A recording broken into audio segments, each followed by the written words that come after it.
olhar, eu estava preparada para aquele encontro. Um dos meus brincos cai num bueiro que se localiza entre a rua Teodoro Baiman e a Rego Freitas. Eu queria criar uma história de uma entidade que vive nos bueiros da cidade. Como seria essa entidade, sabe? Como seria essa... E óbvio, né, com todo o receio e cuidado do que isso pode significar, mas como eu estou muito ligada a esse contexto da cidade, essa situação das mulheres, das violências, assim, e das memórias, e da repressão, e da dureza, eu fico assim, não, acho que pode, e até por ter essa questão do direito penal subterrâneo também, essas violações, esse fato me faz conectar com essa história subterrânea, assim. Esse livro, ele é grande e pesado. Vê, ele é pesado, né? Sabe quanto tempo tem isso dentro? São mais de 500 anos.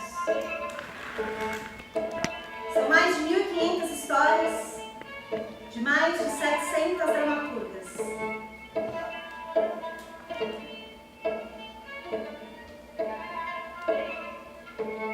Mas eu não tenho toda essa ideia. Entre tantas mortes, tantas torturas, tanto sofrimento, eu me lembro da Eleni Guariba, que foi minha professora, é nome da minha filha, é nome do nosso pequeno teatro.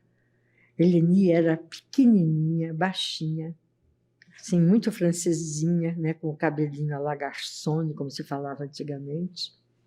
E ela era uma requintada intelectual, tinha um QI de uns 400, mais ou menos, e era um talento. E ela morreu na mão de um brucutu, ela morreu na mão de um pouco mais que um macaco. E como ela tinha feito um aborto, esse mês que ela foi presa, ela tinha feito um aborto.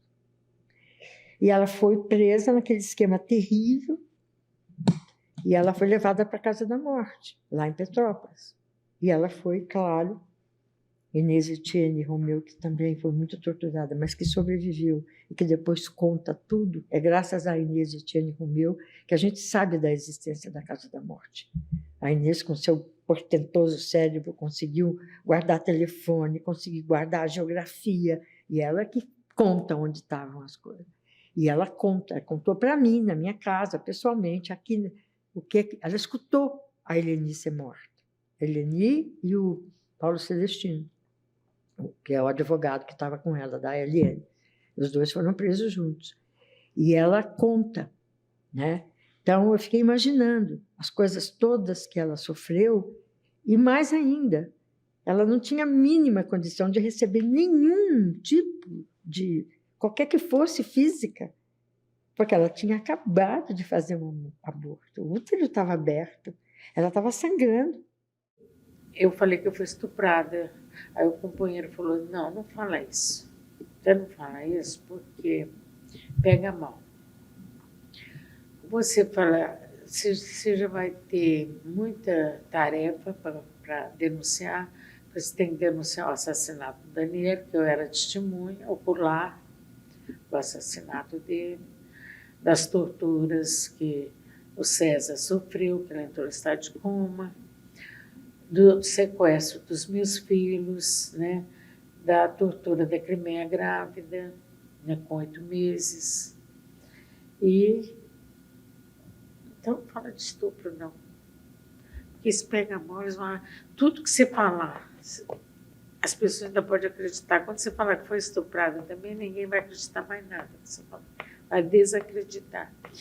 E eu não tiro totalmente a razão dele, não, porque era assim mesmo. Se hoje é assim, imagina há 50 anos atrás, né? A sociedade não... Se você falar que foi estuprada, você é vagabunda, que é o que eles falavam, você é vadia, vagabunda, puta, você vergonha, você provocou.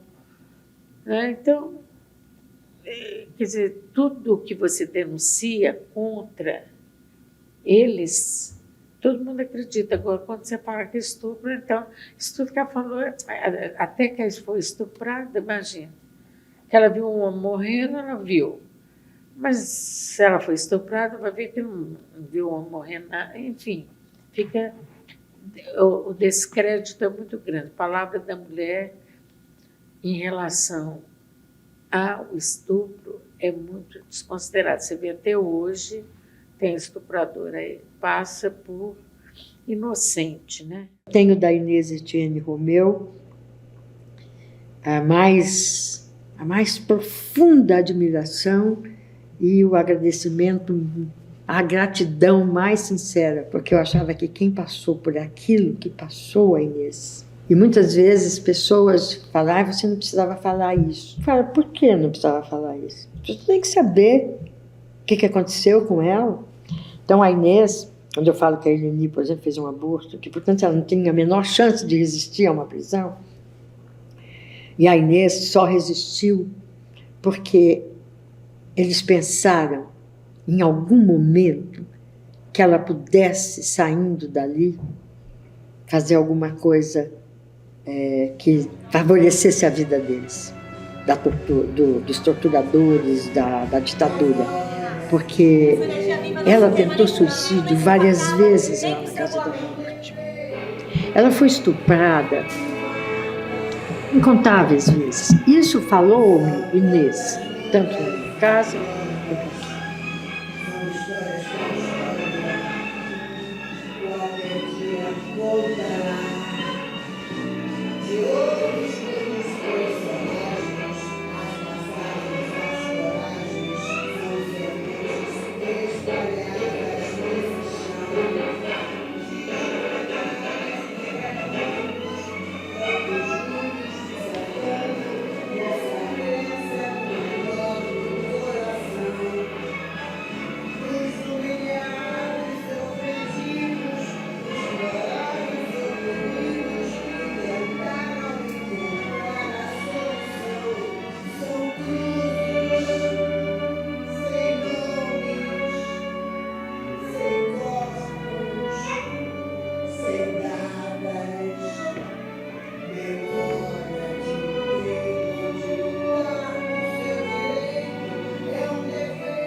Se a gente for ver a história da mulher negra, é a história do assédio, né?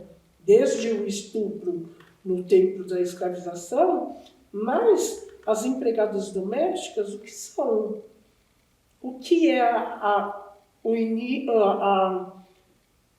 início da vida sexual do filho da casa ser sempre com a empregada doméstica? É porque era uma mulher negra que, segundo os padrões da branquitude, está lá disponível.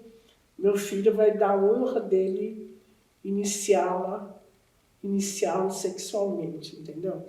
Então, o que é isso, né? Então, essa, na verdade, é uma história que está ainda, infelizmente, ainda muito aí, né? Socorro! Dizia o personagem poética da peça Aprender a Nadar, de Nivalda Costa. Ninguém te ouvirá no país do indivíduo, respondia a voz em off. Desmanchaste meu sonho, retrucava o poeta. E então conclui a voz. Compreendemos a responsabilidade econômica de matar sonhos. Poeta, fecha as portas dos teus mares. Aprender a Nadar foi o primeiro texto censurado de Nivalda Costa. Ela teve mais 5 textos censurados durante a ditadura. Nivalda Costa, além de dramaturga, ela era membro do Movimento Negro Unificado na Bahia, uma das suas fundadoras. Antes de começar a escrever essa história, eu nunca tinha ouvido falar dela. Nivalda morreu em 2016, mas a sua voz ainda ecoa.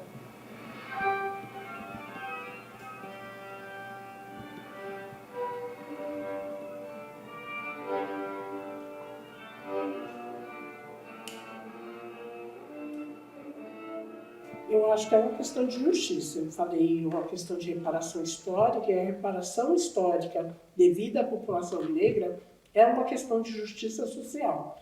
E eu não estou falando de justiça formal do judiciário brasileiro. Eu estou falando de justiça histórica, né? É uma questão de justiça mais do que necessária. Não se curarão as feridas postas por essa construção enviesada em cima da escravização no Brasil, não cicatrizarão as feridas se a gente não fizer essa caminhada de reparação e de promoção de justiça histórica. Isso não vai acontecer. Teresa Santos. A Teresa Santos eu conheci quando a gente entrevistou a Regina Santos. Teresa Santos escreveu uma peça durante a ditadura, com um elenco totalmente de pessoas negras. A peça se chamava Agora Falamos Nós. A Teresa Santos foi recomendada a fugir do Brasil, senão seria presa. Ela auxiliou na independência da Guiné-Bissau e de Moçambique no seu exílio. Eu acho, de verdade, acho que a Teresa negra, dramaturga negra, acho que a Teresa é a mais importante, sem contar a história de resistência, né, dela. Então ela tem uma passagem maravilhosa, ela foge, na verdade, do Brasil, avisam para ela que é para ela se esconder, que ela vai ser presa, e aí ela vai embora e ela vai ajudar no processo de libertação na Guiné-Bissau e em Moçambique. Trazer essa memória, publicizar essa memória, e isso conscientiza também a sociedade. E pode levar o Brasil a ter pelo menos um Estado democrático de direito, porque nós não temos, não. Nosso Estado é de exceção. Quando você vê Guarujá, a chacina em Guarujá, é Estado de exceção. Né? Você vê a Operação Escudo, todo mundo pedindo, para com isso. E o governador, não. E o secretário de Segurança Pública, não. Mas tem gente que foi torturada no Guarujá, a comunidade está falando. Isso é narrativa deles, ele usa essa expressão. Eu falei, gente, é narrativa deles. E aí? E fica por isso mesmo? Quer dizer, a gente viu aquela lá de Jacarezinho, lá há um tempo atrás, né, lá no Rio de Janeiro. Lá foram 29 pessoas. E eu vi o vice-presidente da República, na época, que era o Mourão, o general, né? É general. E a senadora atual, né? ele falando que tudo era bandido. Eu falei, gente, mas nem a polícia não sabia quem que ela tinha matado. Não tinha o nome, não tinha identificado. E sendo que o bandido também tem direito de viver. Aqui no Brasil não tem pena de morte. E se tiver a pena de morte, como tinha na ditadura, a gente fala, por que não passa pelo devido processo legal?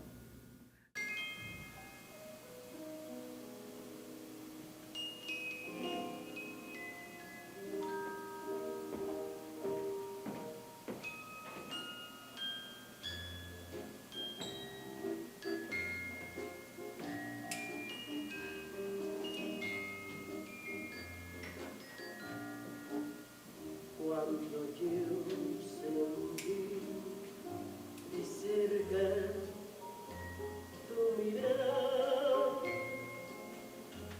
de color de cielo, de color de mar, mi paisaje triste se vistió de azul. Ese azul que tienes tú,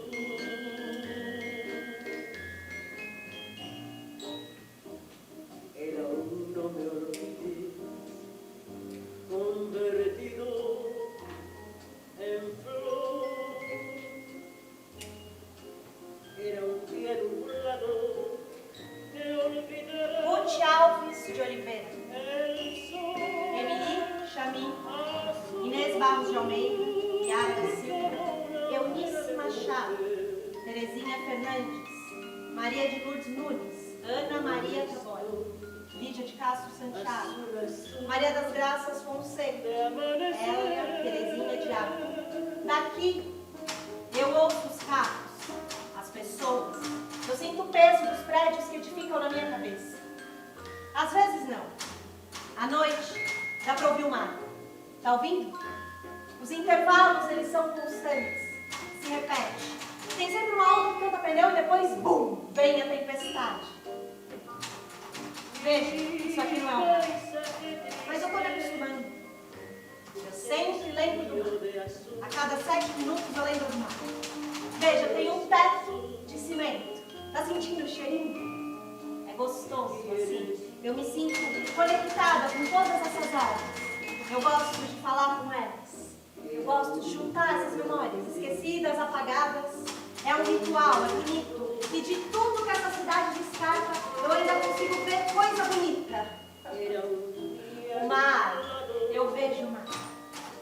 Daqui, eu vejo o mar. A cada 7 minutos, eu vejo o mar.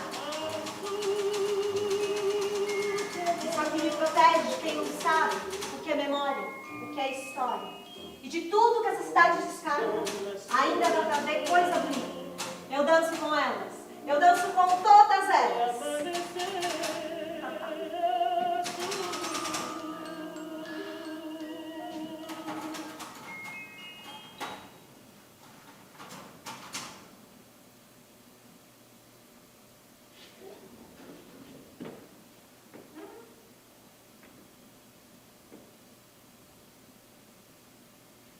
Epílogo.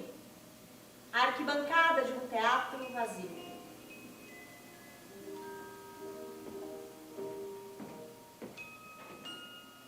Então, hoje, velha, com esse teatro já há 28 anos, né, com mais de 50 anos de trajetória dentro desse ofício, é seguir a canção, seguir contando a história. Eu falo no meu Interna Oração na Curva do Rio, eu falo. E eu vou andando por estes caminhos, contando as minhas histórias.